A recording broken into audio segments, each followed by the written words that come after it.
They shot a movie once in my hometown. Everybody was in it for miles around. Out at the speedway, some kind of sparky thing. I ain't no movie star, but she can get behind anything. Yeah, she can get behind anything. That's Edith Prim, just so you know. She's got some other friends, they don't talk much. Edith Prim, aka Mrs. Pink, aka Francine was the. Well, there's Sylvia Brown. She was the psychic, Sylvia Brown. And she wrote books. It was in the Vancouver Library, and Mitch McConnell from Numbers Bar knew about her. Sylvia Brown, he'd look at me like that when I said, because I was always fishing to see who knew what and who was a dumb buddy and who behind the mask of dumb buddy, like Jerry Numbers, is like, I don't want to tell you, I don't know. I can't help you. But anyways, we were talking about Sylvia Brown.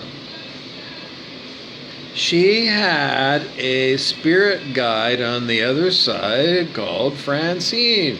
And Francine, from the other side of the veil, would feed information to Sylvia Brown, the psychic, who was probably, in the National Enquirer. I would say so, yeah.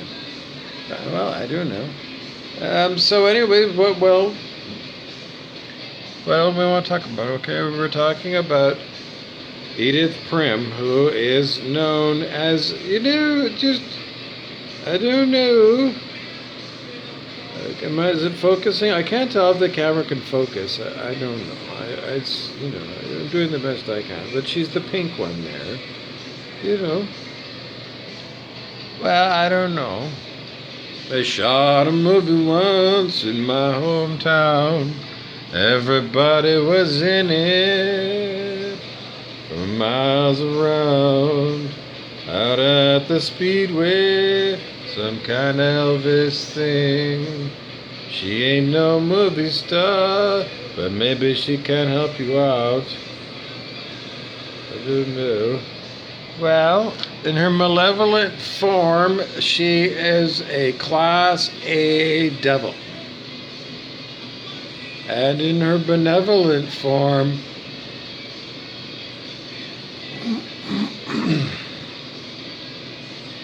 she has it's just a pink, beautiful pink, soft and lovely energy. So if you get on the wrong side of the soft, pink, lovely energy that you've been angeling yourself with, and making sure that she exposes her malevolence to people that you just want to control, I don't know, because when the tables turns and topsy-turvy happens and poles shift and ages of Pisces leave and an age of Aquarius is already more than 50 years been announced. The fifth dimension, I don't know, in the 50-minute cap, but it was in the end, it was Fire Lake is the name of the tragically hip song. Well, I shot a movie once in my hometown. Everybody was in it from miles around. Down at the speedway, some kind of Elvis thing. I don't know what's going on, but I don't know what else to tell you, because that's the name of what I was calling this movie earlier. I don't know. Fire Lake is the working title. Sodom and Gomorrah were pulverized by fire and brimstone, otherwise interpreted modern day as hot lava.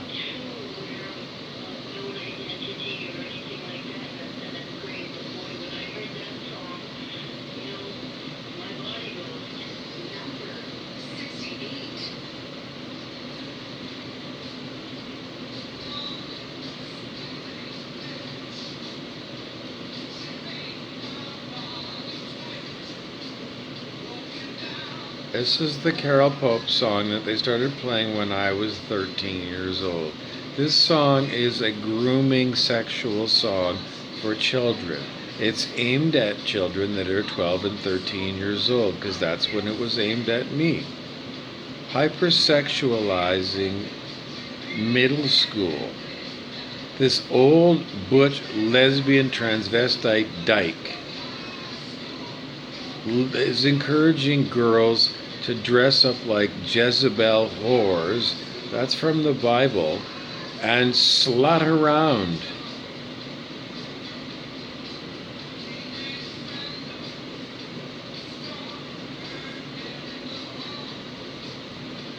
No one understands.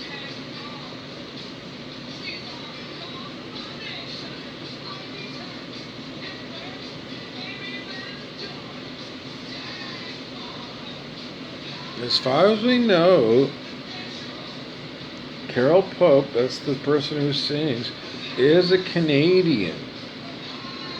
When I heard this song, when I was in grade 8, Gail Lake, Winona Ryder, hung out with this girl who had a different name, but it's her. This girl, Carol Pope, is in my grade 8 class. Yes. She hangs out with Gail Lake and Winona Collier. She,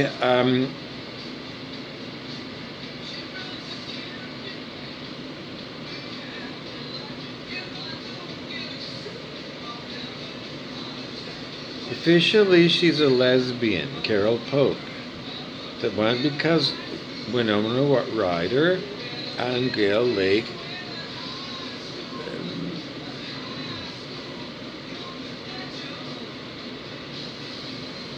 they don't carpet much, no.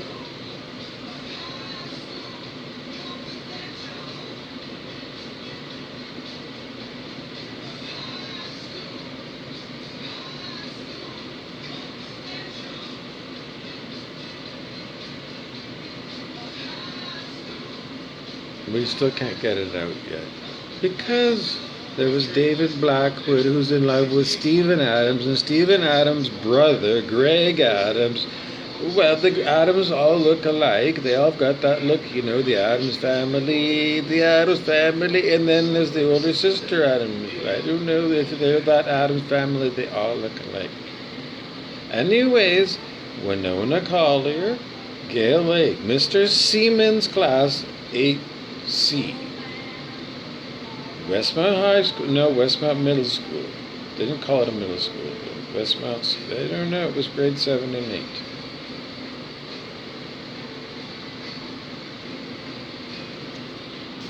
They're calling me an old man, and they're going to give me copyright infringement. I don't know, is this what they do?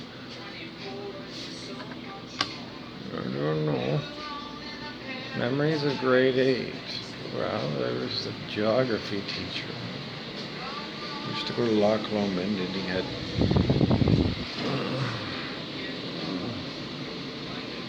atomic skis, we think. I don't know. So, anyways, Winona Ryder. No, well, does Winona Collier look like Winona? No, Winona Collier is tall. Winona Collier, when she's wearing boots, she's taller than me, and I'm just about 6 feet. She's tall. They're big girls. Holy moly, yes. They're big. Would you tussle with me at 100 and, well, I don't know. If I was 165 pounds in grade 12, whatever age that is. So this is 13 years old.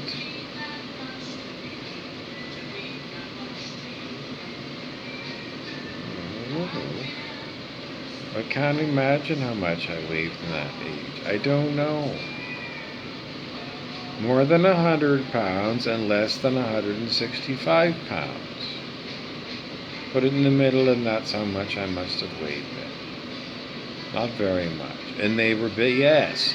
They had enormous hips with big, wide women's asses. Baby got the bump, but the bump. Huge boobs.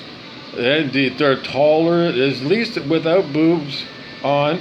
Then without boobs on, then they'd be almost as tall as me. But with boots on, they were taller, and with huge hips and huge boobs, they weighed more than me for sure. And they've got enormous girl arms that can play baseball. So.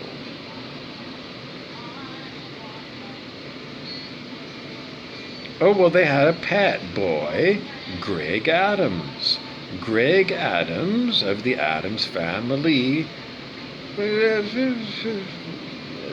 Lake Superior Ski Division, ski racing. He was their bleach blanket blingo bull that they got from the beach. Well, he's the Jeff Spicoli for Winona Collier. She's a collier, which means she puts a collar around it, and he likes to play a puppy dog eyes for, I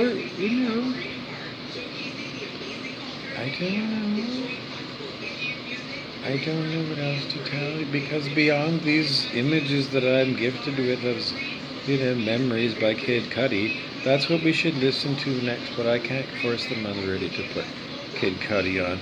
But that's what you should do right now. And we're going to end this film mentioning a shout out to David Blackwood, Blackwood Farm at Kekabeka Falls. Yes, absolutely. He's related to, well, he's on the north node of Highway 61 Revisited. Well, you go up Highway 61, you turn left, and you go towards Winnipeg, and you come to Kekabeka Falls, and somewhere near where Nate Neems and John Quinty live, David Blackwood lives. And everybody knows that he is the sire of okay. Well, what else did you want to, well, okay, starting out to, who else wanted to cut a special mention to the class participation?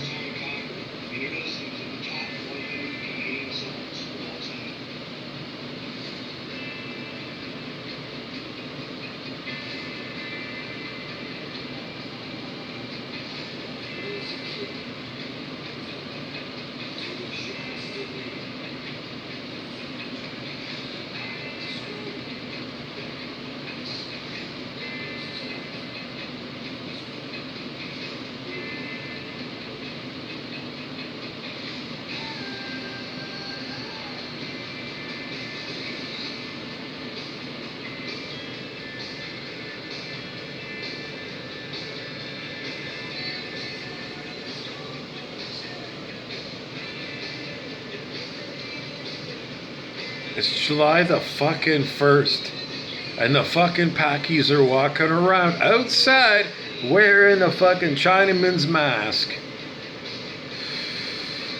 The Thunder Bay Pollock is wondering if he bought enough fucking Polish sausage to barbecue. The Thunder Bay Ukrainian is still nursing wounds that somehow they are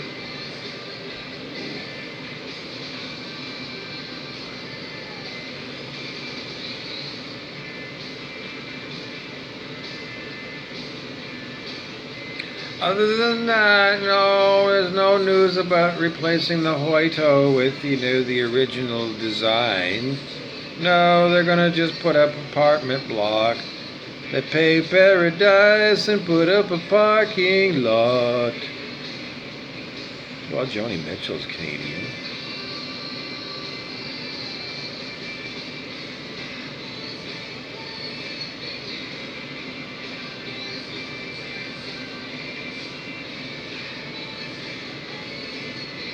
We met Mayor Ken Boshkoff last night, and I introduced myself, and